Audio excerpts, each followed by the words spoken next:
Da gravação, então. Então tá, pessoal, bom dia, bem-vindos. Bom dia. Hoje é um dia especial, principalmente para quem trabalha com essa área da biologia, da educação ambiental. Hoje é um dia muito importante, né? O Dia Mundial do Meio Ambiente, dia 5 de junho. Eu só vou pedir para vocês desligarem o microfone, porque está dando uma interferência. Quando forem falar, daí vocês podem ligar o microfone. Lorenzo, acho que é o teu.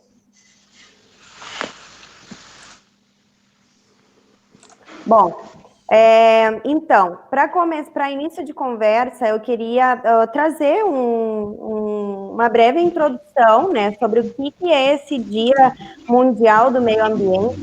Aí tá bem Eu ruim. tô desativando os microfones ligados, tá?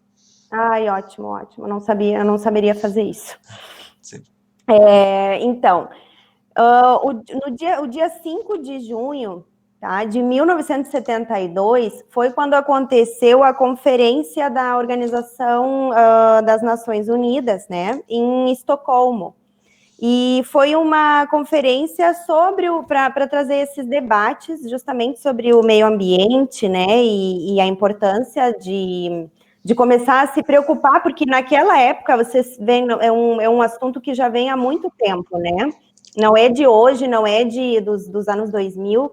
Desde 1972, essa aqui já foi uma da segunda ou terceira conferência sobre as questões ambientais, discutia as questões ambientais, porque lá naquela época já começou, né, a se entender que esses recursos, né, naturais que pareciam inesgotáveis não estavam dando conta, né, de se regenerar na velocidade que a gente, como espécie, como sociedade, sistema, a gente vinha explorando, né? Então, essa conferência trouxe várias metas e objetivos que os países, as nações que participaram deviam traçar, né, projetos, planejamentos, né, para em cada país conseguir fazer essa mudança para reduzir, então, esses impactos ambientais.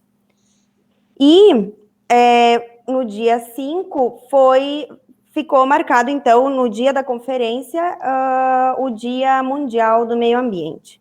Então, para comemorar essa data e a gente abrir esse diálogo, eu achei que seria muito interessante conversar com o professor Ricardo, professor de filosofia, porque as questões ambientais, todos esses problemas que a gente enfrenta hoje, eles acabam passando também por uma questão da ética dos seres humanos, né? E ninguém com mais propriedade para falar sobre bioética do que o professor de filosofia.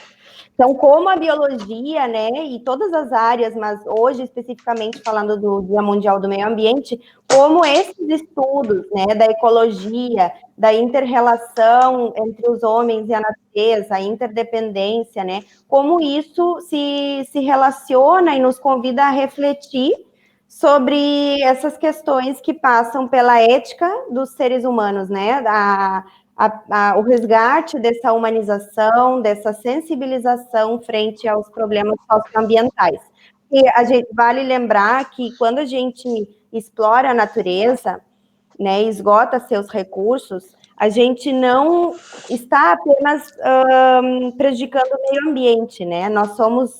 Estamos todos interligados, interconectados, e a gente acaba também gerando grandes desequilíbrios sociais, né? Aquelas regiões que ficam com o solo esgotado, no caso, um solo infértil, não vai crescer mais nada ali, né? Um solo que está cheio de agrotóxico, que acaba passando por um processo de falta de nutrientes e, finalmente, a desertificação, é um solo que se torna infértil.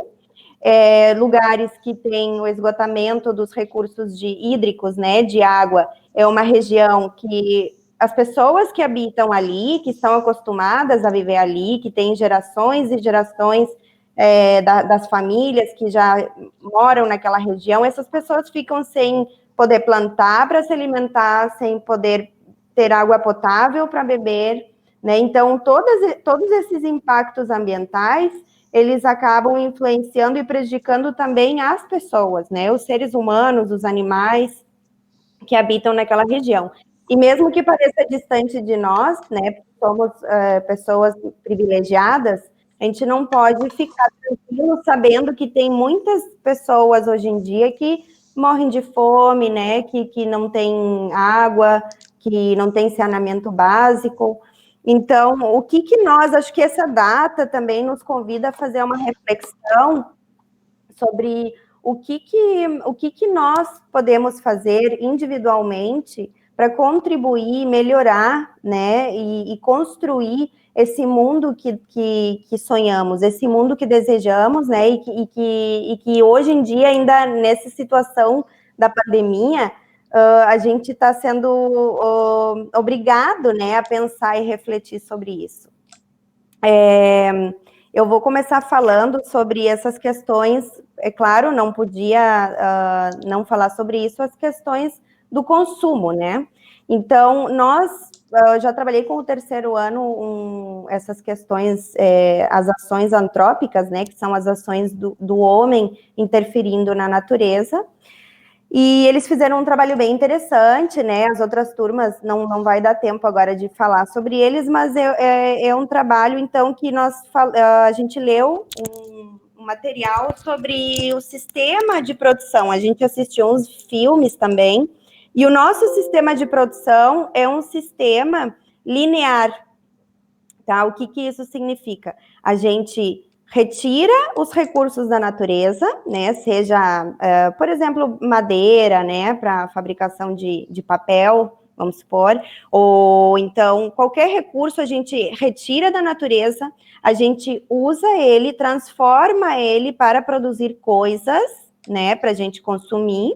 Algumas são necessárias, outras nem tanto, mas o nosso sistema nos induz a consumir constantemente coisas que não são importantes, né, se a gente for pensar de fato.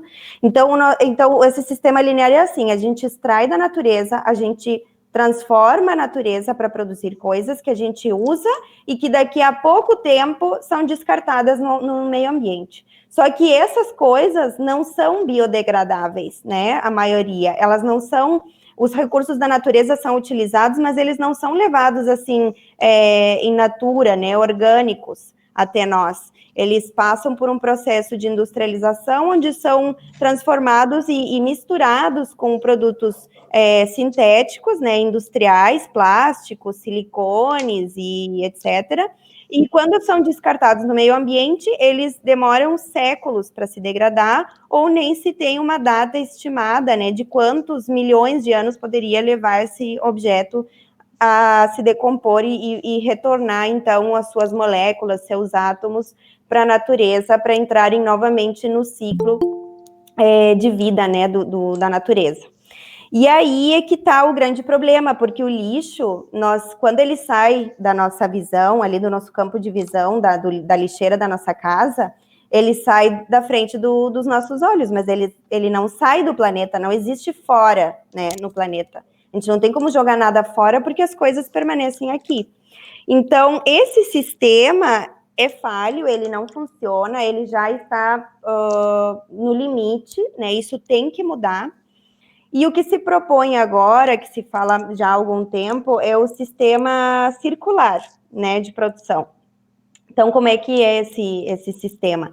É um sistema que se inspira, né, na natureza e nesses ciclos biogeoquímicos, né, onde nada na natureza tem uma lei, né, que a própria química, a física trazem.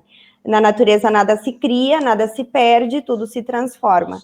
Então, o sistema circular de produção é mais ou menos seguindo essa linha de raciocínio. Tudo que eu uso hoje para a produção industrial pode ser o que eu descarto, que não serve mais no meu processo, sei lá, pode, por exemplo, a água. Eu uso um monte de água para produzir leite, vamos supor.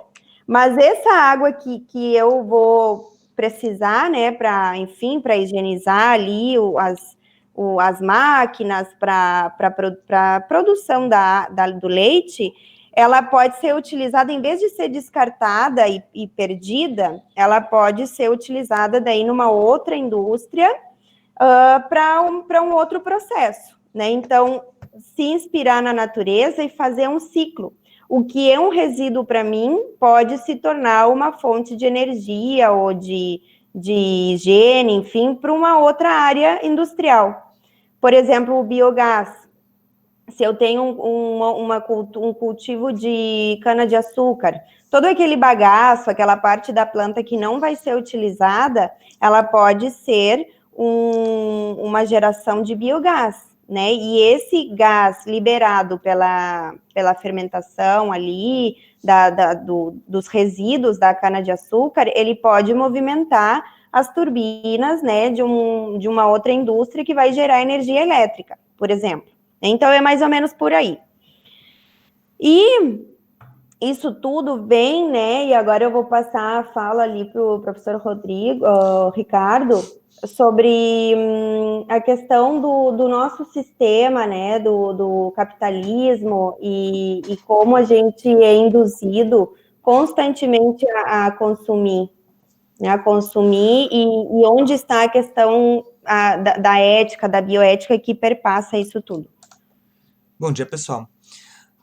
A questão que a professora tem apontado, ela é muito interessante quando a gente para pensar os impactos que nós estamos causando no meio ambiente, ok?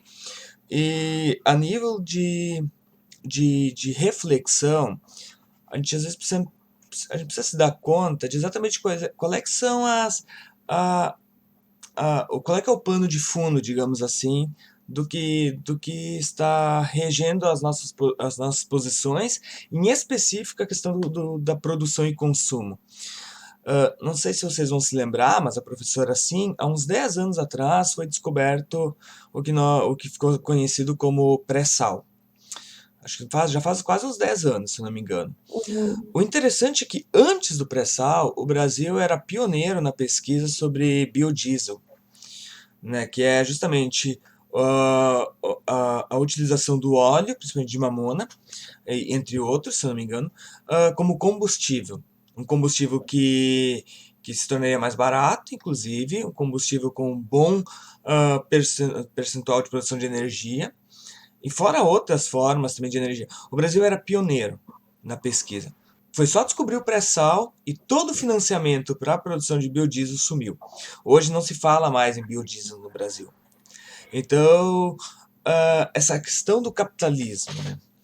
O modelo do capitalismo, ele é um modelo muito, muito interessante, porque, de certa forma, nós todos temos que produzir e temos que consumir. Consumir, a princípio, né? Todos nós consumimos. Não há como você viver hoje sem consumo. E é interessante porque às vezes as pessoas não se dão conta disso, né? Eu sempre digo que posições como anarcocapitalismo, elas são um tanto quanto utópicas, porque ou anarquismo, né? Porque a gente vai estudar a história das ideias, tá? Daqui a pouco eu já vou entrar em bioética, mas quando a gente vai estudar a história das ideias, é interessante entender a gênese do movimento anarquista como sendo um movimento de um retorno a uma sociedade anterior ao capitalismo. Isso hoje não vai mais acontecer. A gente vive numa sociedade de consumo, que a gente precisa consumir, e a moeda, né, própria do capitalismo, ela torna o consumo e a troca de mercadorias mais interessante. O problema está naquilo que a professora já apontou, nessa produção linear. O que é uma produção linear? A gente produz, consome e descarta, né, como a professora apontou. E a gente não está preocupado com o que vai ser feito do descarte. E dentro desse nosso problema, desse nosso processo de produção, entram questões que a bioética em específico vão abordar, relacionadas às questões próprias do meio ambiente. Bioética é, por natureza, o estudo de uma ética voltada para o meio ambiente, ok? E a gente vai ter alguns autores que despontam nessa área. Eu vou trazer especificamente dois, que é o... Ricardo, posso só para antes Por de favor. só contextualizar, é uma coisa que tu falou bem importante, né? O capitalismo realmente a gente não tem como não consumir, né? A solução, eu sempre fico fazendo esse tipo de reflexão, né? O problema não está no consumo, mas o capitalismo ele visa o lucro, Exato. acima de tudo e acima de todos. Então, não importa, porque assim, como a gente falou, né? A questão não é. Será mesmo que o problema é consumir? Será que a solução desse problema é diminuir o consumo a ponto da gente não comprar mais nada, não usar roupa, não. Enfim, será que realmente essa é a solução? Ou como a gente está apontando agora, são essas novas estratégias de sistema de produção circular? Né? Porque eu vejo, né, ao meu ver, a questão não é o consumo, mas essa preocupação com o meio ambiente que tem como fundamento e sustentação a manutenção da vida, e não só o dinheiro, né? Porque Exato. olha só, essas pessoas que estão no comando, que definem, que decidem por nós, essas coisas todas, né?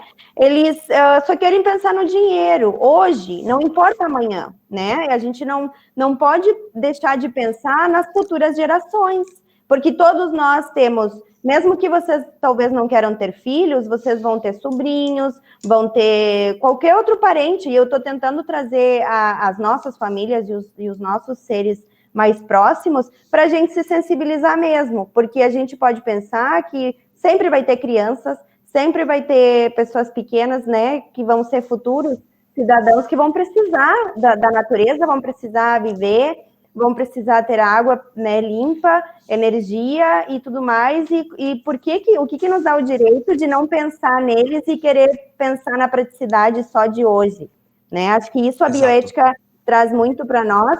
E uma outra coisa, Ricardo, antes de continuar, é a questão dos paradigmas, né? Que tu falou agora desse, acho que comentou um pouquinho, me lembrou, sobre a questão do paradigma atual, né? O que é um paradigma, né? Um paradigma é uma força maior, né? Quando a gente está, segundo o Edgar Morin, eu vou colocar ali, ele é um autor Exato. que fala isso, que ele diz que os paradigmas são estruturas do nosso inconsciente coletivo, né, que comandam o nosso discurso e tudo que a gente faz no momento que a gente passa a fazer as coisas no piloto automático, né? Então, isso vale para tudo, né? Para o que eu falo, para o que eu penso, para o que eu consumo. Eu só compro coisas, muitas vezes, só porque está mais barato, né? Mas eu não penso no futuro, né? Eu compro hoje salgadinhos, né? Talvez, porque estão baratos e eu como eles, mas eu não estou preocupado em como isso vai afetar a minha saúde daqui a 30, 40 anos, né? Então, isso vale para tudo, né, gente? Eu trouxe o exemplo do salgadinho, mas isso vale para a exploração do solo, para uso de água, para medicamentos, para a indústria farmacêutica, a mesma coisa, tá? A gente pensa no hoje, aqui, agora, imediatismo, né? E não pensa no futuro. Então, o paradigma que a gente vive hoje é o antropocêntrico, né? O que isso quer dizer? O homem está no centro do universo, da natureza, como se tudo que está ao nosso redor tivesse sido feito para suprir as nossas necessidades, porque nós, como seres humanos, somos superiores, né? E aí acho que só para fazer um gancho, né, com a tua fala, acho que agora tu vai entrar nesse assunto, né? Sim, não, perfeito. Essa questão dos paradigmas, ela é interessante, né? Porque é justamente isso que a bioética tem defendido, a mudança de uma visão de mundo, né? A gente pode usar o paradigma de forma bem crua. O que é o paradigma? Uma visão de mundo coletiva, né? Houve uma grande mudança de paradigma ali na filosofia moderna, né? Quando você sai do pensamento medieval para o pensamento científico, e a nova mudança de paradigma agora tem que ser justamente essa, de sair do antropocentrismo, né, de parar de pensar, colocar o ser humano como sujeito de uma história, e entender que há uma necessidade maior do que o nosso umbigo, né, que é justamente a questão do outro, mas aqui não o outro necessariamente só como outra pessoa, mas o outro como inclusive a natureza, né? Dentro da bioética a gente pode puxar algumas variações, né? Por mais que a minha fala vai se relacionar agora muito mais com a questão dos animais, mas existe uma questão também de responsabilidade em relação a crimes ambientais. Isso nem está no cronograma, professora, mas eu vou acabar me detendo um pouco nesse ponto também, Não, tá tá? ótimo. O negócio é Ah, levar, porque foi assim. uma coisa que me veio agora, né? Uhum. Assim, quando a gente trata a questão de animais, né, a gente tem duas colocações muito interessantes. Três eu vou citar. Eu vou começar por uma defesa de um cuidado dos animais a partir das figuras de Bento XVI e João Paulo II, né? Que dois papas da Igreja Católica, onde os dois já defendiam que, aliás, o Bento XVI muito ativo em questões ambientais, por mais que isso não apareça tanto, a gente se restringe muito mais à figura dele enquanto papa, enquanto questões teológicas. O Bento XVI tinha uma defesa de posição aonde ele acusava a degradação animal, né? Principalmente porque assim, ele criticava a criação de animais em cativeiro para o consumo. Ele dizia: você criar animais para o consumo à base de hormônios e à base de confinamento, como acontece com aves, porcos e gado em geral, o gado, né, bois, vacas, terneiros. Eu sou do interior, então eu tenho um pouco de conhecimento de base, ainda um pouco mais livre, porque eles vivem em campos. Agora, porcos e aves são criados em confinamento, tá? Uhum. E a base de hormônios. Um porco, em questão de um ano, tem que tá pronto para o abate, sabe? E o Bento XVI dizia: isso fere a questão própria da criação, porque há uma violação clara na relação homem e natureza que é construída lá em Gênesis, na Bíblia, né? Os seres são criados para, em sua liberdade, viver, e os homens podem consumi-los, ok? Mas desde que isso não fira a sua animalidade, digamos assim. O, Exatamente, né? o É ponto é bem. justamente esse, né, Fernanda? O Bento XVI não vai defender um veganismo, ok? Mas o que ele Uhum. defende é que o sistema de consumo ele não pode tirar a essência do animal, não pode tornar o animal um Exatamente. mero objeto, Não, ok? e não basta só, porque assim, o problema não é, eu sempre digo, eu parei de comer carne e não é porque não é só a questão do veganismo, o veganismo é um tema bem complexo, tem 3 vertentes, enfim, mas eu acredito que a gente, tudo bem comer, por exemplo, carne, mas desde que tu tenha gado na tua fazenda, tu carneou o animal, né, congelou as partes, dividiu entre várias pessoas, é uma outra relação, é como na selva, né, tu Sim, caça o que tu vai comer, mas essa coisa industrial, cheia de hormônio e tudo mais, e aí eu ia só lembrar de uma coisa, as crianças, desde pequenininhos, a gente já é ensinado a achar que a natureza está aí para nos servir.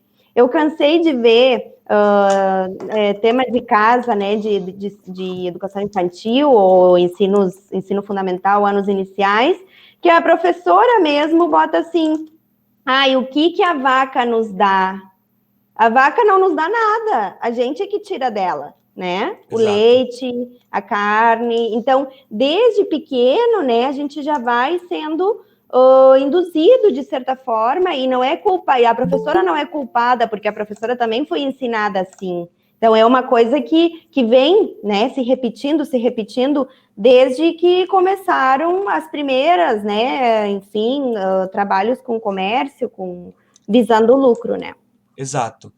E depois o João Paulo II, ele vai ter uma afirmação que é interessante, porque a linha do pensamento dele passa da seguinte: ele chegou a afirmar isso, não vou saber agora qual encíclica, acabei não anotando, que os animais, eles também possuem a centelha do sopro de Deus, porque eles também Uhum, foram criados diretamente pelo sopro divino. Então uhum. eles não são dentro da criação, os animais não estão numa segunda ordem. Não, eles estão tão próximos de Deus quanto nós. A diferença é que nós somos criados à imagem e semelhança de Deus. Mas os animais são parte da criação. Ok? Então essa sacralidade da criação, ela precisa ser levada em consideração. Ok? Então essa é inclusive a visão da Igreja Católica, que eu achei necessário trazer, sabe? Porque a Sim. gente às vezes acha que a defesa do meio ambiente é uma coisa de cientista. Não, é um debate que perpassa todas as esferas que compõem a vida humana, né? Seja ela religiosa, seja ela política. A preocupação com o meio ambiente, ela se dá em várias instâncias, né? E dentro da Uhum. bioética, especificamente no campo da filosofia, eu quero trazer dois autores, Hans Jonas e Peter Singer, que eu fiz uma seleção aqui mesmo, porque há uma gama enorme de autores, são dois autores que eu tenho um pouco mais de familiaridade. Ok? O Hans Jonas trabalha com uma ideia interessante do princípio responsabilidade, que ele faz toda uma inversão da ética. Em que sentido? Ele diz que o objeto central da ética não pode ser o ser humano, mas deve ser algo além do ser humano. Ok? Uma desconstrução aqui do princípio utilitarista, onde nós temos que buscar o máximo de felicidade possível. Só que quando a gente usa o princípio utilitarista do máximo de felicidade possível, e o Peter Singer vai retomar isso também, a gente geralmente pensa apenas em questões ao ser humano como o destinatário dessa ética. E o Hans Jonas vai apontar para isso dizendo, bem, senão, mesmo que a gente queira adotar o ser humano como digamos, destinatário dessa felicidade, nós precisamos nos dar conta do seguinte: haverão mais pessoas no futuro do que no presente. Se a gente tem essa preocupação em garantir o máximo de felicidade, nós temos que nos preocupar com a felicidade das gerações futuras, e não só com a nossa. Porque se nós deixarmos o meio ambiente em ruínas, inviável para a habitação, nós estaremos a longo prazo causando uma infelicidade, né? Uhum. Então, nesse E- aspecto, pode uhum. falar, Fernanda. Não, e olha, isso que tu traz é muito importante, porque a gente está vivendo hoje uma pandemia que pode ter sido a causa da mutação do vírus, pode ter acontecido, né? E muitas teorias comentam sobre isso. Tem algumas teorias, né, que falam que é uma guerra química, né, entre China e Estados Unidos, mas a gente não vai discutir sobre isso. Mas eu já sou mais do posicionamento que acredita que isso tudo que aconteceu da mutação do vírus que a gente está enfrentando hoje é uma consequência da nossa desconexão com a natureza, essa poluição constante que a gente coloca ali nos recursos, né, no ambiente, no ar, no solo, na água. Isso aí, os vírus também estão ali sendo poluídos, né? Então, essa poluição, ela gera mutações genéticas, não só nos vírus, também nas bactérias, também em nós. Então, esse vírus aí que mutou e que causou tudo isso que a gente está enfrentando hoje, pode ser que no futuro nós tenhamos mais vírus, né? Se a gente não parar de fato de consumir, degradar e poluir do jeito que a gente está fazendo. Pode ser que a gente acabe vivendo cada um numa cápsula, né? E sem poder ter contato com outras pessoas, e vai saber, né? Uma coisa meio ficção científica, mas que pode ser até real, né? Se a gente não mudar. Acho que isso tudo que está acontecendo é um convite para a gente refletir, pensar e mudar mesmo, de vez. Exato. O ponto interessante é que quando a gente analisa biologicamente a interação do ser humano com o meio ambiente, a nossa interação com o ambiente, ele retrata especificamente a relação de um vírus com um corpo, né? Que chega numa célula, se reproduz e contamina o resto. É isso que o ser humano está fazendo no meio ambiente. Nós somos um vírus no Nós somos planeta Terra. parasitas, Nós somos né? para... Cupins, nós Eu somos diria, eu cupins. diria que nós somos além de parasitas, né? Porque o nosso modelo de consumo está voltado extremamente para a destruição do corpo. Uhum. né? É isso que Enquanto que um funciona assim. parasita, às vezes, ele trabalha muito mais focado. Eu não sou biólogo, ok? Mas é a questão só de sugar. Mas o ser humano não só suga, o ser humano destrói. Literalmente Uhum. destrói. Né? Você chega e destrói tudo no modelo Uhum. de consumo que a gente está vivendo, né? E eu vou Uhum. tocar nisso daqui a pouco. Eu só quero terminar a referência a Peter Singer, que eu comentei agora há pouco, né? Que o Peter Singer vai ter uma visão que vai um pouco além do Hans Jonas, né? O Peter Singer hoje ele é, dentro do campo da bioética, o autor mais com seus posicionamentos mais ferrenhos possíveis. Ele é um autor extremamente, como é que eu posso dizer, controverso. Em que sentido? Pelo que ele aponta, ele tem uns posicionamentos que são altamente chocantes, digamos assim. Ele e tem muita coerência o que ele defende, porque ele vai partir da seguinte premissa, ok? Ele faz um resgate do utilitarismo, tá? A questão do sofrimento, né? Nós temos que evitar ao máximo o sofrimento, e ele expande isso para todas as análises possíveis, ok? Uh, de eutanásia a aborto, mas nós não vamos entrar nesses temas, ok? Por isso que ele é tão controverso. A posição que me interessa citar é a posição em relação ao meio ambiente. O que o Peter Singer defende é que nós devemos, ao máximo, respeitar a vida senciente. O que significa?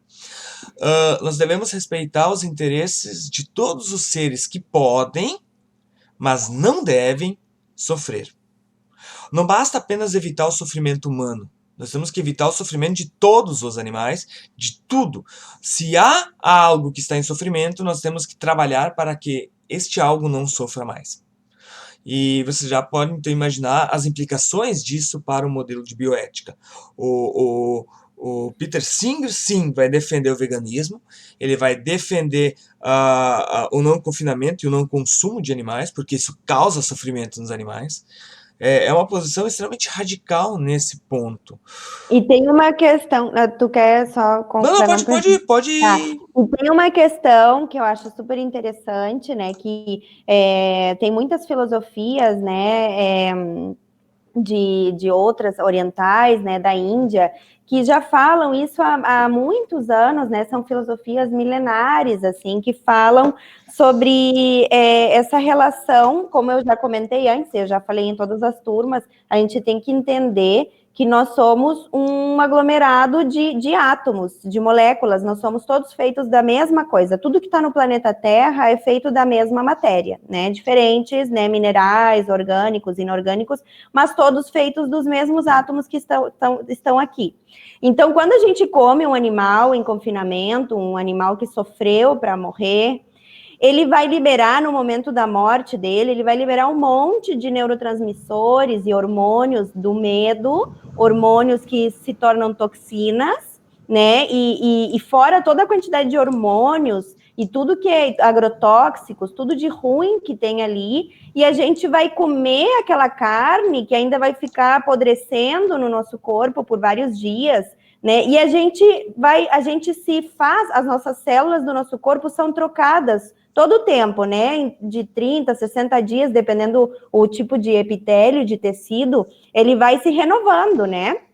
Então, a gente está constantemente se refazendo.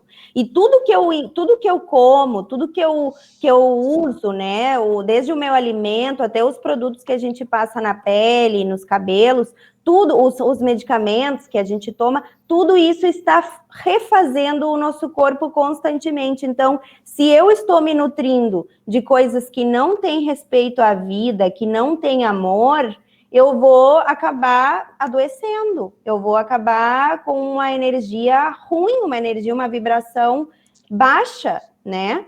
E isso é muito assim da filosofia oriental, a medicina tradicional chinesa fala isso, o Ayurveda fala isso, o xamanismo, né, dos indígenas fala isso também. Nós temos muito a aprender com eles, né? Porque tudo que a gente põe em contato com o nosso corpo é o que vai estar nos formando também. Exato. O ponto que o Peter Singer ainda vai defender é o seguinte: Bem, todos nós temos uma responsabilidade com o sistema de consumo. Porque à medida em que eu compro e consumo objetos industrializados, eu estou compactuando com o sofrimento, né, dos outros. O sofrimento daquelas pessoas que estão em situação de trabalho análogo à escravidão, né? Volta e meia sai uma notícia da produção de chocolate no continente africano, que é uma a extração do cacau no continente africano, ela se dá por trabalho escravo, ou trabalho análogo à escravidão. A produção das roupas hoje na China, ela se dá por trabalho análogo à escravidão. A exploração de diamantes no continente africano se dá a partir de trabalho análogo à escravidão e trabalho escravo. Para quem não assistiu, Uhum. assista o filme Diamante de Sangue. É um filme de É muito bom. 2004, se não me engano, mas que retrata isso, ok? Então, o problema do sistema capitalista é justamente isso. À medida que ele é voltado ao lucro, ele vai, obviamente, reduzir os custos. E reduzir os custos significa trabalhar à base do sofrimento. Trabalhar privando ao máximo possível as pessoas de condições dignas de trabalho. Ok? E a China, olha a China, é onde surgiu o vírus lá. A China é um povo explorado pela mão de obra barata, né? Eles têm trabalho escravo, então tudo é feito lá porque tudo é mais barato. Aí tu pensa, vai num lugar, compra lá naquele filme que nós vimos com o Terceiro Ano, A História das Coisas, ela traz exatamente isso. Eu vou num lugar onde um aparelho ali qualquer custa R$10. Mas como vai custar R$10? O que a pessoa que fez todo o transporte, a exploração daquela matéria, né? Como que vai custar só R$10? O que está por trás disso tudo que eu consumo, né? E como as minhas escolhas podem reverberar e repercutir em tudo isso, em toda essa cadeia, né? Exato. O último ponto que eu quero abordar mesmo, e aí é uma questão interessante que se trata da questão da responsabilidade, desculpa, a responsabilidade moral de empresas, ok? Porque não existe responsabilidade moral, né? Quando a gente trabalha em ética, a gente sempre trabalha com uma dupla restituição a partir de crimes. A restituição social, eu tenho que ser punido socialmente por um crime, mas também tem que ter a restituição moral, a punição moral, que é aquela que me obriga a rever os meus atos, ok? Agora vamos pegar apenas um exemplo, o que aconteceu no Brasil, a questão do desastre de Mariana, ok? O maior desastre ambiental. O de Mariana, não me lembro agora se o de Mariana foi o primeiro ou o segundo das barragens que estourou, Fernanda. Foi o primeiro. Foi o primeiro, né?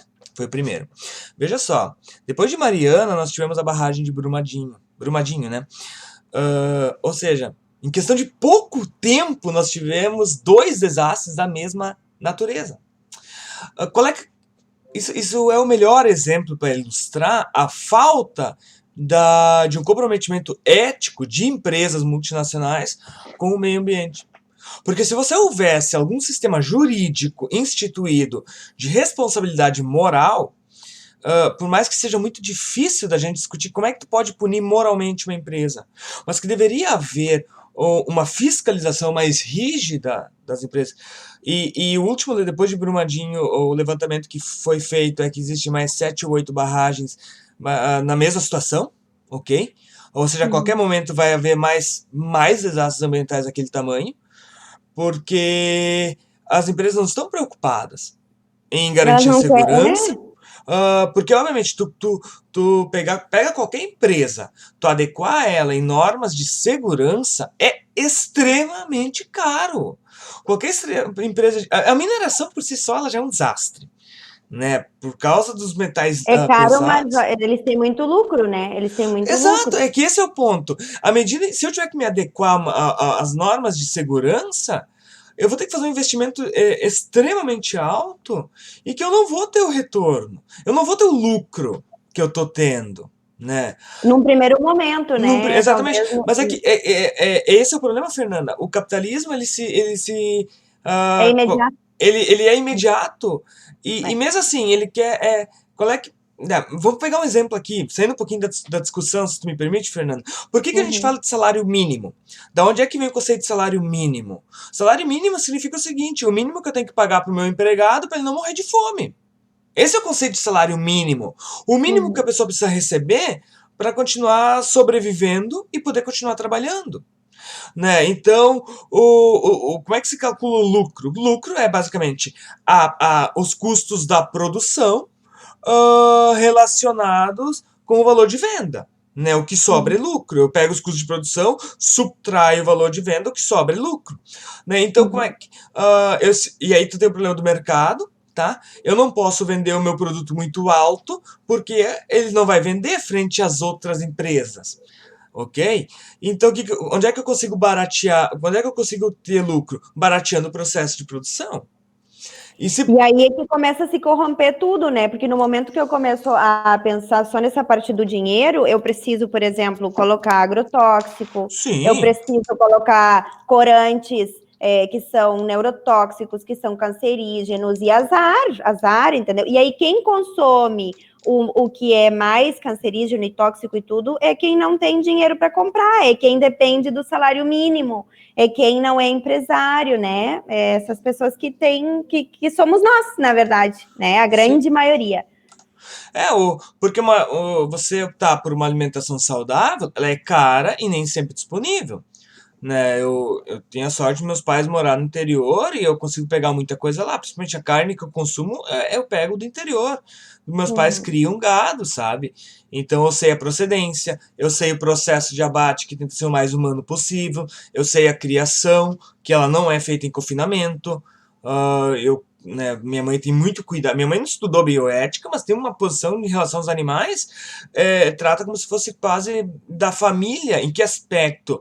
Bem, Uhum. ela trata dos animais como algo que você tem que dar o máximo de conforto possível, porque é uma vida, e depois você a sacrifica. É uma relação muito próxima de quase de uma relação indígena nesse aspecto. Em que sentido, né?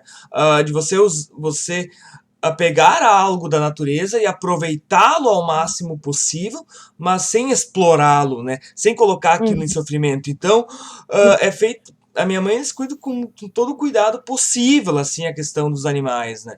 É, E não criam nada além daquilo que vão consumir, exato. sabe?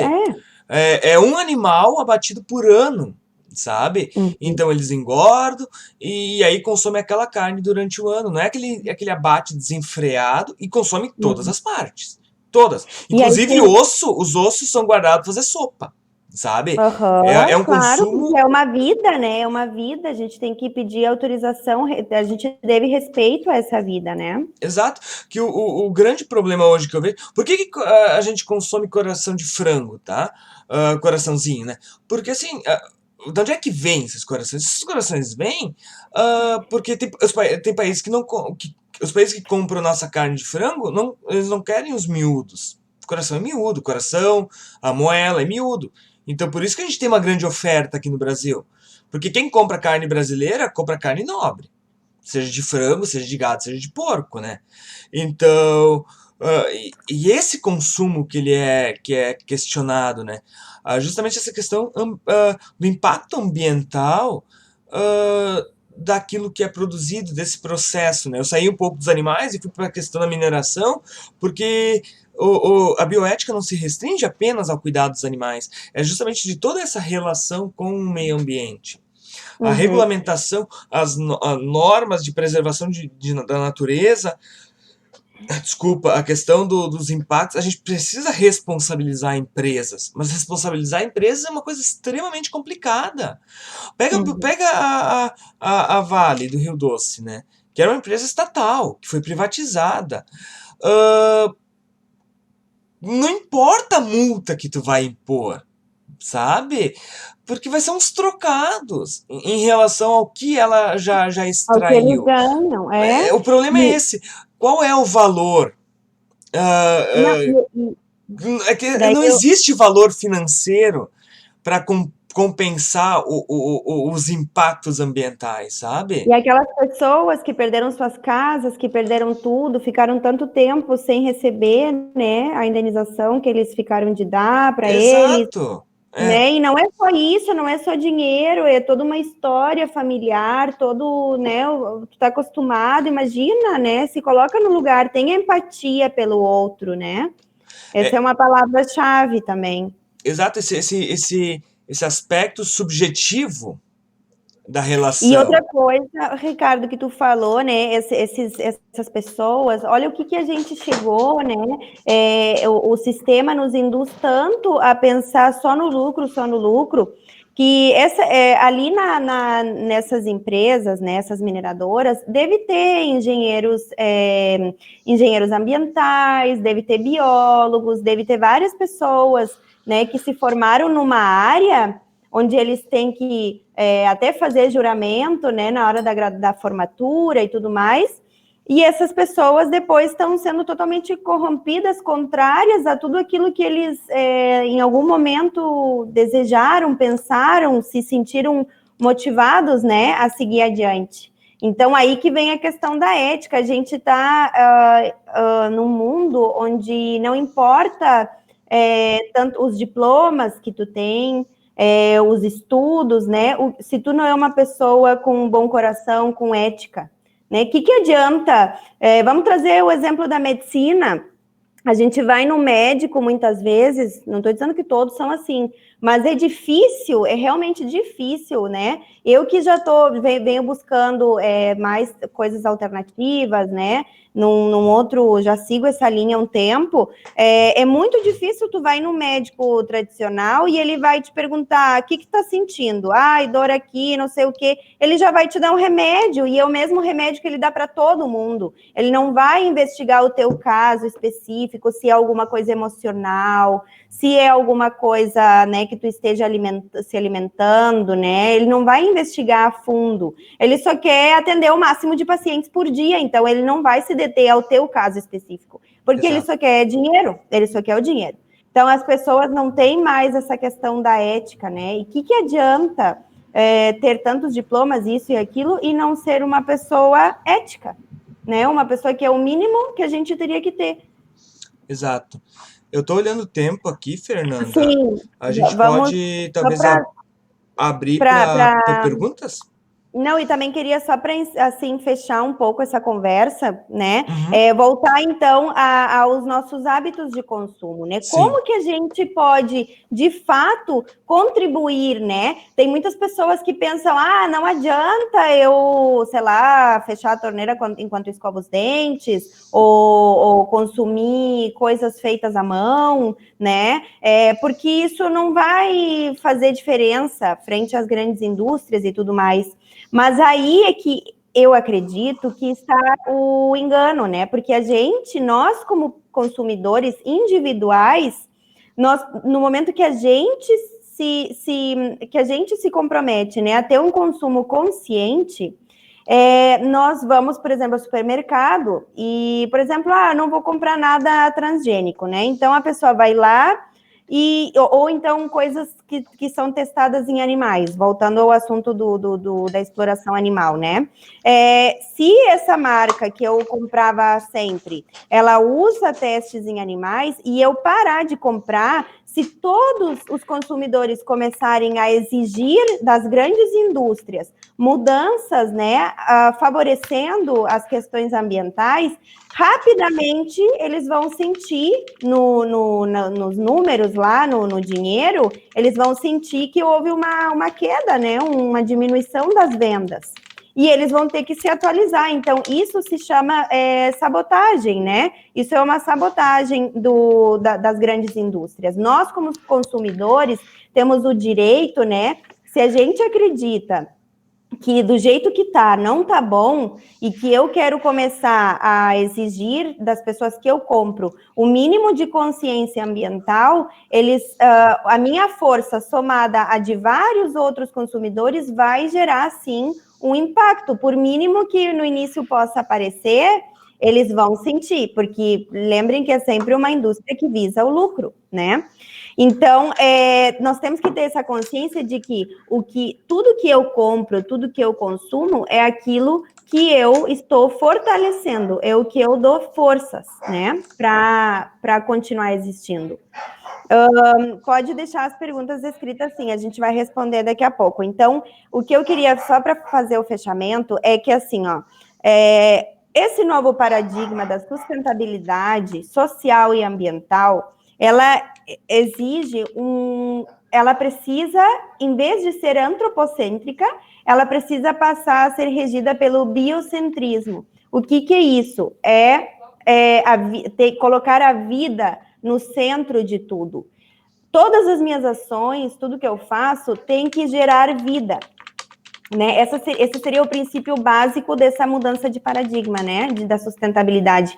Essa mudança exige de nós isso, né? Começar a repensar os nossos hábitos, fazer essa, como eu falei, essa sabotagem daquelas indústrias que ainda não têm consciência ambiental, né? Eu não vou consumir nada que seja testado em animais, por exemplo. Ou então, da indústria têxtil, né, que faz, enfim, tem trabalho escravo, tem a questão da água, a poluição com os corantes e tudo mais, sabe?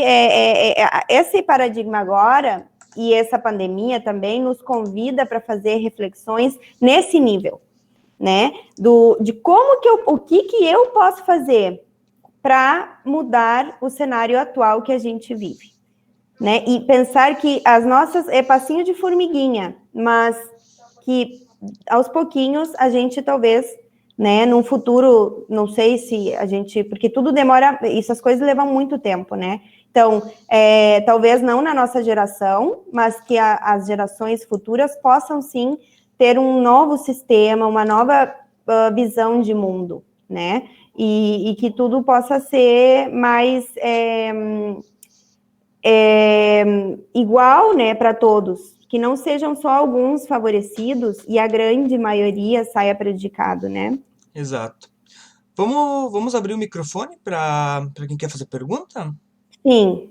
Ok. Gente, uma coisa que a gente não falou, a avaliação desse bate-papo, ele conta como uma aula e vai ter pontinhos, né? Vocês vão receber um formulário depois também, e o importante é que vocês comentem agora, façam reflexões.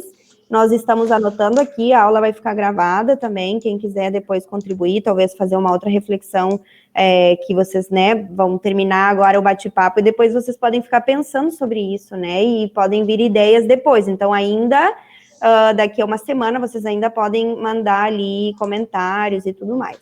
O formulário vai ter uma parte para vocês fazerem escrever uma pequena reflexão sobre a partir da videoaula, tá? Então, a gente abre o microfone para quem quiser. Eu sei que, olhando aqui, a Mariana havia dito que quer fazer uma pergunta, eu acho. Tem um nome ali que eu não consegui identificar, 2.0, que quer fazer um comentário. E a Nathalie, então, já fez a pergunta. Tem como sermos respeitosos com os animais e mesmo assim continuar consumindo, ou isso é improvável? Fernanda, quer responder? Eu acho que tem a ver com o que tu falaste, né, Ricardo, da questão, a gente pode consumir, a questão é assim, ó, cada um vai ter a sua visão, né, mas o que eu acredito é que tu pode sim consumir carne, por exemplo, eu comentei o meu caso, tá? Eu não concordo com a monocultura, com o uso de agrotóxicos, com o confinamento, para mim não faz sentido nenhum colocar no meu corpo um pedaço de carne cheio de toxinas, porque a proteína, que seria o que alimentaria, não tem ali mais, nem existe mais, talvez, nada de nutritivo, né? Então, é uma questão cultural apenas, né? E aí, eu posso sim comer um peixe, por exemplo, mas que foi pescado ali na praia, um peixe fresco, né? De uma pessoa que foi ali, se dispôs a ficar toda manhã, né? Pescando. Tem um outro, é diferente, não sei se eu consigo ser clara, né? Então, como o Ricardo colocou, ele come a carne, mas é um animal que foi tratado bem, que foi carneado para consumir ali com a família. É diferente, né? O problema não é consumir a carne porque nós somos carnívoros, mas é o sistema todo, né? E quando eu compro carne assim, sem pensar nas consequências, eu estou fortalecendo aquele mercado. Eu concordo, e eu acho que o mais importante talvez seja a questão de como é dado o consumo, né? É um consumo consciente. A questão justamente é essa crítica ao olhar o animal que a gente consome como descarte, como algo descartável. Talvez a gente não precisa entrar nessa questão, mas pensar um pouco qual é que é a diferença entre uma galinha da qual você come o coraçãozinho, ou de um porco, do qual você come a costela, para aquele seu gato, seu cachorro que você cria em casa. Qual é que é a diferença? Por que um a gente respeita e o outro não? Né? Deixar mais a nível só de interrogação, porque eu sei que alguém ia fazer uma pergunta, tá? Eu, Pode falar. Mariana. É que assim, vocês estão falando sobre criar, mas aí comparou com os domésticos, mas os domésticos a gente não vai matar. E mesmo assim, tu matando e criando, tudo bem, desde quando nasceu, mas tu vai criar ele para algum momento tu matar ele. Então, tipo, eu queria fazer a pergunta da menina que fez ali, né? Sim. Sermos respeitosos com os animais. Eu acho que é muito improvável, porque mesmo assim, tu tá criando um animal para matar depois, sabe? E ele vai ter sofrimento mesmo assim, porque o modo que tu vai matar não vai ser o mais... Não, concordo. Assim... Não, concordo. É por isso que eu queria falar, porque eu achei meio controverso, assim, porque tu falou uma coisa, né? Tu, Ricardo, falou uma coisa, Fernanda falou outra, e meio que ficou assim, sem entender, meu raciocínio sem entender, porque como ela é vegetariana, não sei se é vegana ou vegetariana, senhora. Vegetariana. Isso. Aí o Ricardo falou que ele tem a família dele, né? Que cria e tudo mais. Achei meio assim, não consegui entender esse raciocínio pra gente ser respeitoso com os animais, porque a gente vai criar ele pra matar, entendeu? Não, o ponto é o seguinte, você está preocupado com questões ambientais, não te obriga, assim, você tem, porque assim, estar preocupado com questões ambientais não está desconexo com você utilizar alimentos que têm origem. Justamente a gente tem que fazer essa reflexão, né? Hoje eu não consigo pensar e... Alguém tá com um cachorro latindo. O meu cachorro. Tá. Peraí, desculpa, hoje eu não consegui chegar no ponto de querer ser vegetariano ainda. Quem sabe na frente consiga.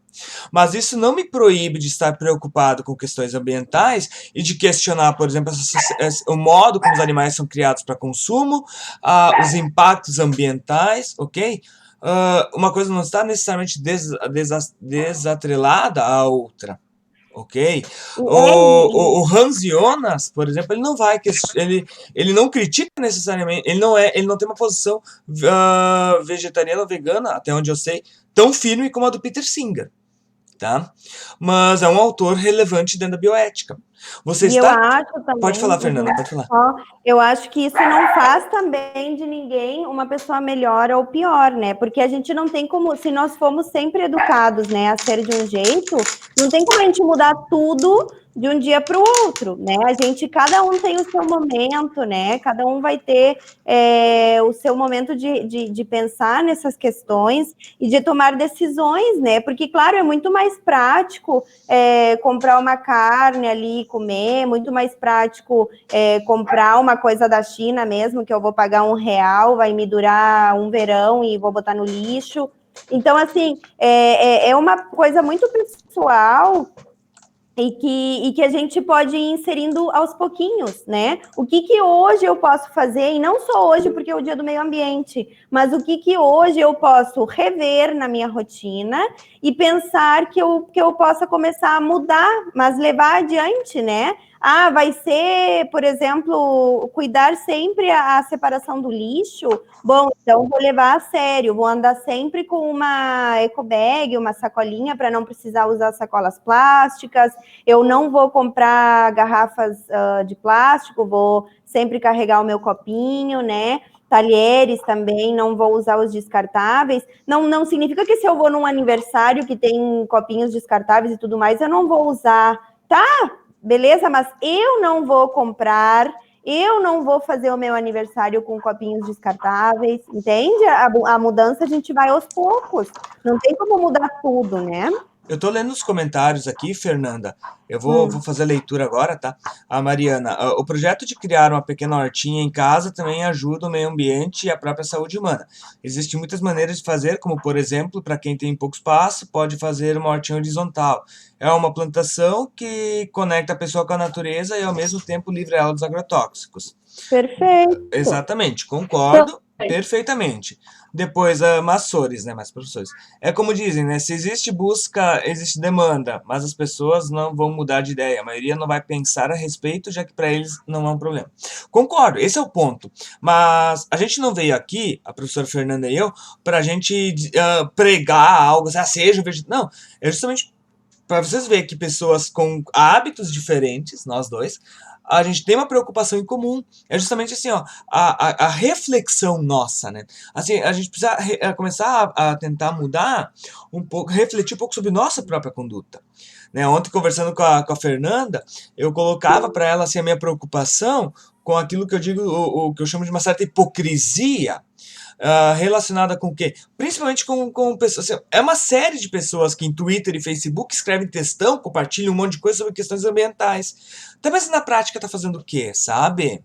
Qual é que é o discurso e a prática descolados? Isso não leva a lugar nenhum. Né? Não leva a lugar nenhum.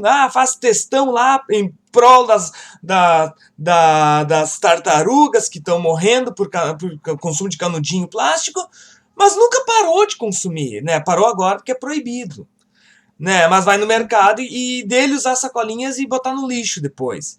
É aquela coisa, você tem a opção de comprar uma garrafa PET retornável e uma descartável. E você só compra descartável, você nem pensa na retornável. Essas pequenas ações... mas a pessoa é pequena. Sim, mas as coisas começam de forma pequena. É o que a professora falou, né? Mas daí, se tu fala assim, as tartarugas, tá? O canudo. Se tu fica defendendo o canudo, mas tu usa. Aí, se tu tá defendendo os animais e tu come, não é também a mesma coisa ou não? Não. Tipo, se tá defendendo... Não, porque assim, ó, veja bem, tá? Veja bem. A minha preocupação maior, eu não milito, tá? Porque aí vai uma questão de preocupações, tá? A minha preocupação, e aí vai uma questão de bandeiras que a gente defende. Tá bom? A professora defende algumas bandeiras, eu defendo outras, tá?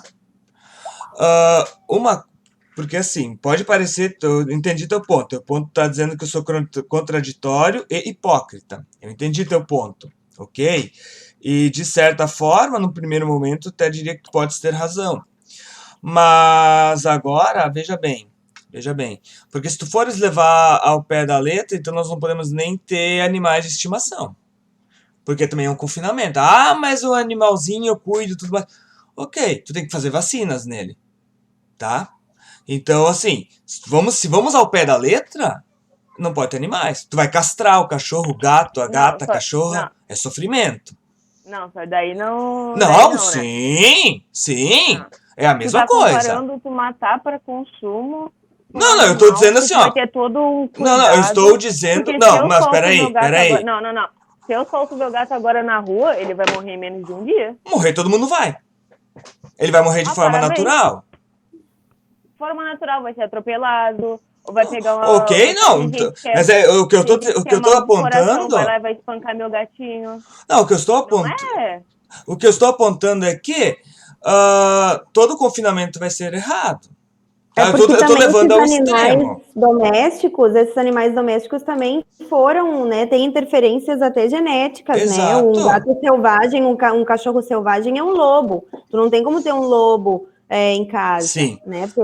Então, eles realmente, é que nem os passarinhos canarinhos, eles ficam presos nas gaiolas, eu acho super triste, mas se tu Peixe em colocar aquário. na natureza, ele vai ser, rapidinho um gato vai pegar, ou um outro pássaro, Porque né? já foram privados da sua natureza, né? É, Eu tenho cachorro em casa, né? Eu só tô levando o argumento ao extremo, tá? e a Eu crio gente tá animais e refletindo, a tal. gente não tá também julgando ninguém, a Não, gente claro. não tá. Mas, Aí tem uma outra menina, conclui aí, ah, Ricardo, tem uma outra pergunta aqui. não, assim, ó, por Conclui a tua exemplo, ideia. a questão dos pets, né? Uma coisa é você fazer o resgate de um cachorro de rua. Eu fiz o resgate. O meu cachorro é filho de uma cadelinha que foi resgatada de maus tratos. E a outra coisa é você ir numa pet shop e gastar 3 mil reais num filhote, né? Mas daí vem a diferença de como tu Qual é que é a ajudar na diferença? A empresa. diferença é a relação, tu entendeste? A diferença é tu adotar e a diferença é comprar, porque lá eles fazem os cachorros ter filho, tipo, Não, exato, 2 eu vezes concordo, por esse é o ano. ponto. Então, daí vem a diferença. Sim, esse é o ponto. A questão é qual é que é a nossa relação com o animal. Porque assim, ó, Mas eu como é que tu eu foi- entendi o teu argumento, ok? Tu diz, mas tu tá criando pra matar também. Ok, tô criando pra matar também. Eu não tenho um hábito, o meu hábito alimentar exige carne, ok? Eu tenho essa dificuldade, eu tenho essa limitação, tá? A gente não veio aqui pregar, dizer, todo mundo tem que parar. Não, o que nós estamos dizendo no Não era a nosso ideia, dia a tá, gente? dia, em torno daquilo que a gente faz, a gente tem consciência dos impactos ambientais, daquilo que a gente causa, né? A gente não veio aqui Mas pregar alguma coisa, não né?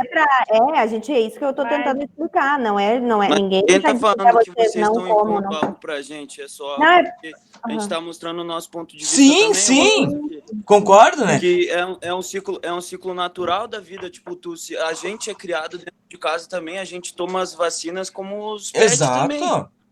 Só que é o nosso costume não comer eles, entendeu? Lá no Oriente, os caras comem eles e acham normal. É uma coisa de tradição, uma coisa de cultura. Mas só na que daí Índia tu não come chega um vaca porque momento- vaca é um animal E a gente come sagrado. porco aqui.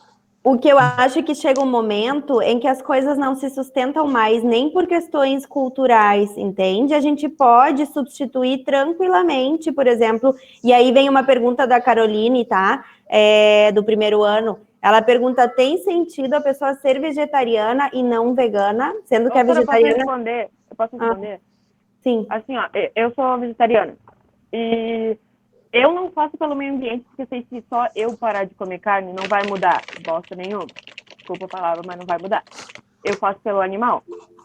Porque o peixe, você falou do peixe, se o peixe for pescado ali na praia, por pescador local.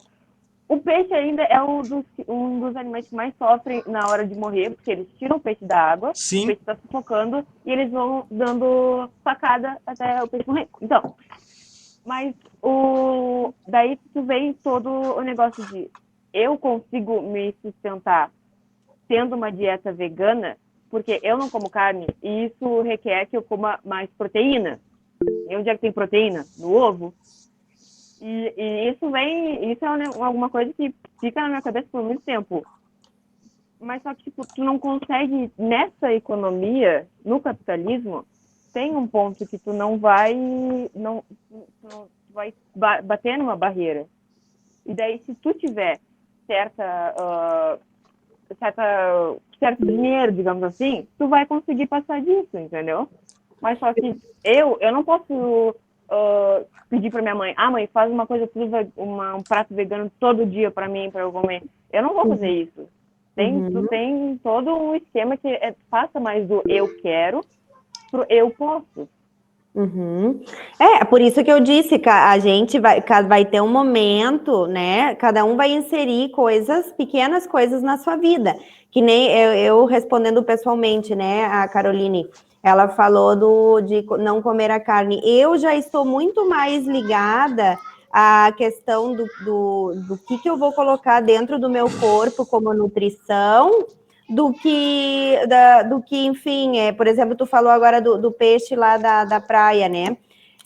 Ele vai sofrer, mas eu também vou estar ajudando aquele pescador, né? Então tem a questão social também, quando a gente compra do pequeno produtor, quando a gente compra do pequeno, né? Porque todo mundo precisa de dinheiro para viver.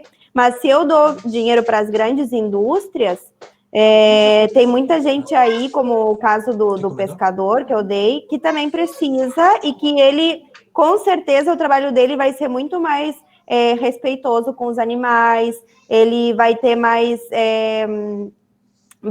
tem mais lógica, ao meu ver, né? Comprar do pequeno. Mas daí então, se eu comprar a carne lá da mãe do soro, eu vou estar fazendo a mesma coisa. Sim, e aí mas aí tu vai estar comprando de uma pessoa que cuida do animal, que é diferente o tratamento, né? Mas você está levando em conta a economia, porque eu posso aplicar essa mesma lógica para as grandes empresas, onde tu tem um chefe que ganha todo o dinheiro e só subordinados que fazem o que é mandável eles fazer. Pode levar o mesmo ponto de Brumadinho. Pode ir lá ter um operário e vai falar, tá errado, sei lá o quê, vai dar ruim, não sei o quê. Mas quando não vem de cima, o que ele vai fazer? Tipo, se demitir e não ele não fica ter sem mais... emprego. Não, são duas... Não tem como. Eu não sei quem tá falando, mas são duas instâncias que eu acho que elas não se anulam, mas são duas instâncias de debate diferente. E eu concordo com esse ponto, da questão das empresas, tá? Qual é o ponto que eu defendo? Eu acho que existe um problema no capitalismo, que já foi apontado aqui, que é a questão do lucro, né? E a questão do lucro, ela impede que haja uma responsabilização. Eu tenho essa impressão. Como é que você combate isso? Tá? Porque assim, a questão de consumir carne ou não consumir carne é uma das bandeiras dentro do ambientalismo ou dentro toda essa defesa do meio ambiente, tá?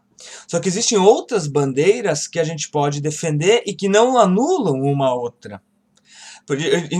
Em outras palavras, digamos, o combate à destruição do meio ambiente, ele se dá em várias esferas. Né? Eu acho que a professora concorda com isso. Digamos, existem várias frentes de combate. A que eu mais abraço é justamente a responsabilização das empresas contra o meio ambiente, porque eu parto do seguinte princípio: eu consumir carne é um mal, tem um dano? Tem. Mas a exploração, por exemplo, de minerais, ela tem um dano muito maior para o meio ambiente. Tá? Estou defendendo a minha posição. E eu não me vejo como sendo hipócrita. Eu reconheço que eu ainda tenho um erro. Porque o hipócrita, às vezes, nem reconhece o seu erro. Tá? Eu tenho ciência de que eu estou causando mal. Tá? Mas, e aí outra coisa que eu também defendo, a questão, assim, principalmente em relação à reutilização de material. Né? Tudo hoje é feito para não durar. De sacola plástica até smartphone. Né? Qual é que é a necessidade de trocar o smartphone a cada ano? Ou a cada 2 anos? Né? E não trocar ele apenas quando ele estiver destruído, quando ele estiver, tipo, não dá para mais usar. Computador, a mesma coisa. Eu só queria falar uma coisa só porque eu vou sair. Mas sim. eu não quis te chamar de hipócrita. Não, eu entendi a tua colocação. Não, mas assim, eu só acho que assim, ó. Eu acho que não dá para defender. Claro, tu tem que defender as causas ambientalistas, óbvio. Eu também defendo. Eu como carne, mas eu só não achei que seria legal essa colocação de criar. É melhor criar, porque mesmo assim ele vai morrer, entendeu? Sim. Na minha percepção, claro. Mas é bem melhor criar o gado ali solto, de uma agricultura familiar, né? Muito melhor do que a empresa só para matar. Por isso que o veganismo tem 3 vertentes. É a vertente do sofrimento do animal, que daí é aqueles veganos que não comem nada por causa que o animal vai morrer e a vida dele não seria inferior à tua. Existe o veganismo social, que diz que até pode consumir algumas coisas, mas desde que seja de um pequeno produtor, né, que daí é social. E aí tem outras linhas que é sempre essa conversa entre a sociedade, o ambiente e a vida da ética dos animais, né? Sim, Eu- até porque muitos veganos dizem que não tem problema tu consumir alguma coisa que não é totalmente vegana, porque o ambiente que a gente vive, o mundo que a gente vive, também não é todo para essa vertente. Porque tem uma coisa, por exemplo, outro Peraí, dia eu fui num ligar aqui. churrasco e um amigo chegou e disse assim: Ah, Fê, eu comprei para ti esse hambúrguer, que é um hambúrguer feito de plantas. Só que daí eu fui ver e o negócio era cheio de Transgênico. coisas transgênicos, de agrotóxicos, de coisas que, quando eu decidi não comer mais carne, era por causa desse sistema de industrialização que eu não concordo. Então, não adianta só não comer a carne. O meu negócio não é só por não matar o bicho. O meu negócio é contra a indústria e o sistema da monocultura e tudo mais, Esse é o entendeu? ponto. Esse é o Esse ponto. é o meu ponto. Mas tem O gente meu que também. não é. Tem gente que come aquele hambúrguer ali, o Futuro Burger, sabe? Que é cheio de transgênico e soja, mas não é o bicho, né? Mas aí tu igual tá fortalecendo um mercado que é podre e que acaba degradando o meio ambiente e a sociedade.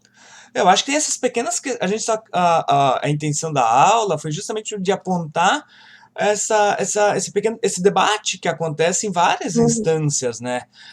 E mostrar que não é um debate que perpassa tudo.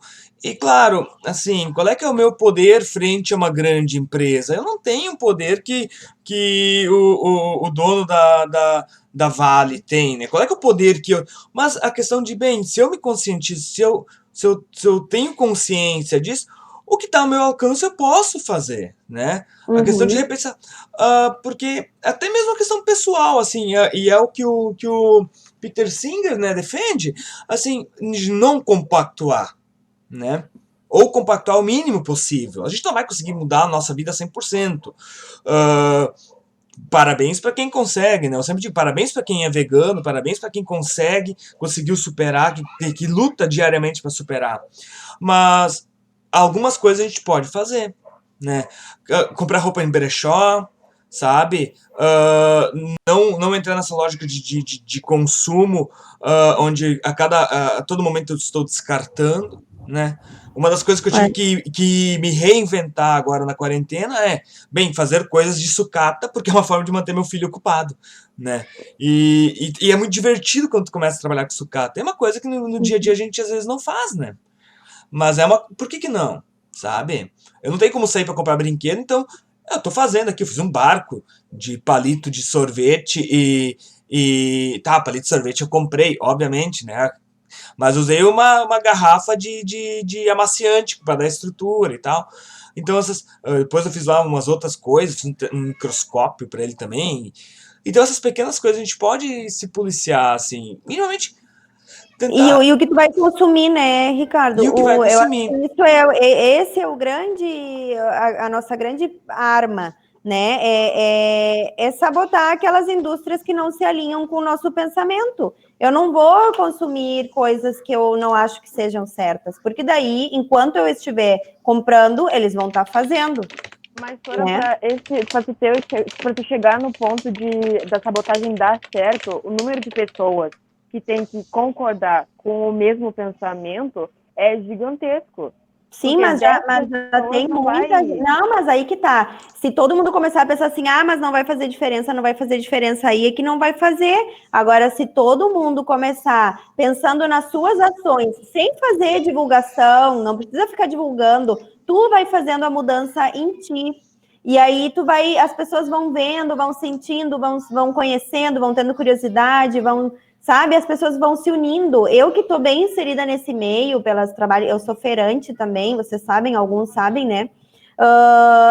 Eu vejo muito como esse movimento está crescendo, e isso aqui em Porto Alegre, né? Imagina, então, em outros países que já estão muito mais adiantados, né? Então, o movimento está muito grande, está ganhando muita força, realmente. E eu acho que tem coisas assim, a gente sempre tem que começar pelo micro, tá, pessoal? Começar, e depois a gente vai subindo. Por exemplo, a nível de cidade, tu tem como botar algumas pressões. Por exemplo, a gente tem um riacho que corta a nossa cidade, que é um esgoto em céu aberto, sabe? E a gente, assim, eu gosto de uma frase. né? Na adolescência, a gente tenta mudar o mundo. Depois que a gente chega na nossa primeira idade, a gente vê que vai mudar só a nossa cidade. E lá no final da nossa vida, a gente viu que o importante era ter mudado a nossa vida, né? Porque é o que a gente pode mudar. É o que está de imediato ali que a gente pode fazer. E o nosso, porque assim, palavras são lindas, mas os exemplos movem, né? Eu mudando meu hábito, veja bem, eu tenho um filho. À medida que eu mudo meu hábito, eu passo pro meu filho. E também forço a minha esposa a mudar alguns hábitos, né? Então, tudo isso é uma cadeia que a gente vai alimentando. E se fosse fácil, todo mundo tava fazendo, né? Então é Sim. apenas isso. A gente já tá com 12h20. Eu acho que a É, gente vai ter que finalizar por aqui. mas a ideia era essa, a gente trazer essa discussão para a gente refletir e pensar nesse dia tão importante, né, que é o Dia do Meio Ambiente, no momento que estamos enfrentando agora da pandemia, de rever os nossos hábitos, o que realmente causou isso tudo, se foi um desequilíbrio ambiental, então como que isso tudo aconteceu e toda essa reflexão que a gente fez desde o início da nossa conversa, né? Era mais a ideia, um bate-papo e trazer isso para vocês. E eu deixo esse desafio para vocês. O que eu posso fazer hoje, e não só hoje, mas daqui para frente, para contribuir com essa mudança ambiental, essa mudança social. Exatamente, né? Nessa lógica, não vou começar fazendo muito. Vou começar aos poucos. Um passo de cada vez. De repente, vou comer carne só 2 vezes por semana, vou comprar roupa de pessoas que fazem as roupas, ou de brechó, ou, sabe, pequenas mudanças, vou começar a me ligar nos orgânicos, né? Exato. Coisas desse tipo. Tá? Alguém mais gostaria de falar? Obrigada pela aula, que bom que vocês gostaram. Eu também adorei, Ricardo, muito obrigada. Foi muito bom, muito produtivo. E quem sabe a gente venha fazer mais alguma com outros temas e tal. Eu gosto muito dessa ideia de interdisciplinaridade, tá? Eu acho que a gente pode finalizar por aqui, né, Fernanda? Foi uma conversa muito produtiva. A gente vai mandar para vocês por e-mail um formulário que aí vai ser. Vocês vão precisar preencher a base daquilo que a gente discutiu aqui em aula, ok? E depois, mais tarde, a gente vai ver como disponibilizar esse vídeo também, ok? Bom almoço a todos. Bom final de semana. Bom final de semana também, né? Exatamente. E valeu aí a participação, vai ficar disponível para vocês o formulário e a gente vai conversando e se tiverem interesse depois em propor aulas, né, conversas com diferentes professores, a gente, nesse segundo trimestre, a gente está querendo modificar um pouco o sistema das aulas. Exato. E tornar cada vez mais interativo e atraente, né, para vocês e para todos nós, para a gente crescer e aprender juntos. Exatamente. Forte abraço, Tá então, bom. pessoal. Até mais. Abraço. Eu vou encerrar a ligação aqui agora, tá? Tá bem, um beijo, obrigada. Beijo. Tchau, Tchau, tchau. tchau.